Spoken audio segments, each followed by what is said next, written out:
But right now, time to introduce you to our other celebrity guest today, Bruce Forsyth. Bruce, good morning. Nice to be here. Nice to see you. Nice to see you. Nice to be here.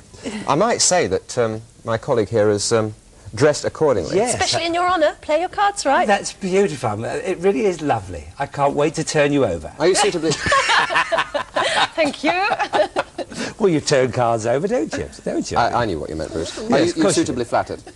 Very flattered indeed. And I'm pleased as well that in last night's show that the couple won a car. I saw that. Oh, thank goodness, because the cards just lately have been very cruel. As a matter of fact, Terry Wogan started a terrible rumour a few weeks ago that all the cars that aren't won go into my garage, which is not true. They do not. They go into my warehouse with all the other stuff. Yes. We'll believe But it. no, it was very big because you see, if you remember the show last night, they had a 5 up there, and the guy from Warrington, forget his name, but a very nice couple they were, he wanted to change, he didn't want to change the card. That's right.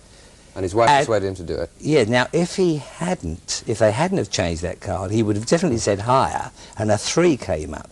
So they would have lost if she hadn't have said change. So it just shows you on the turn of that card. You're very right. tense. Back to you Listen again. to the women. That's what that moral of that story is. Now, you're here, one of the reasons you're here anyway, is that you're about to do a one-man show.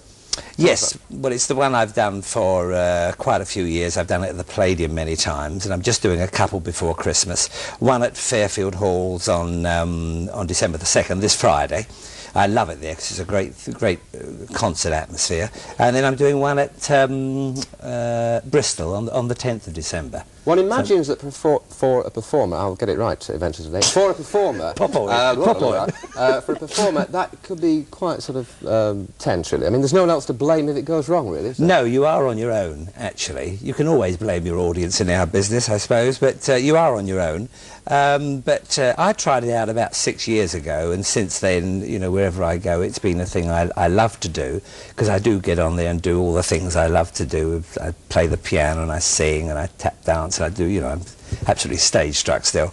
And I enjoy it, and it's a thing that, apart the show, I can leave very loose and have fun with the audience. Isn't it physically and mentally very tiring too? I mean, how long are you actually on stage? 2 hours, 2 hours and a half, you know, it depends on them. I mean, you know, it could all be over in 5 minutes. But yes, rarely is. Just faint. Rarely is one. No, but but you see, you relax with the audience. Once you've got over your first 5 or 10 minutes and you've broken the ice with them, then you set your own pace. And then you can, you know, you can just glide along. You don't have to be going full out all the time. Whereas it's much more exhausting. I used to find it more exhausting to do, say, 5 or 6 spots in a show throughout, because you've got to G yourself up before you go on, and you come off, and, you know, maybe have a drink of a glass of whatever it is, and you go on again. And it's much heavier, I feel. We're hoping you're going to glide along with us for the rest of the programme. Love to. I feel quite perky this morning. Good. You're looking at me. Yes. Yes. Good. Yeah.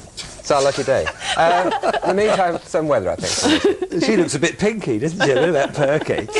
I know what it feels like, standing on your own and no one else to blame.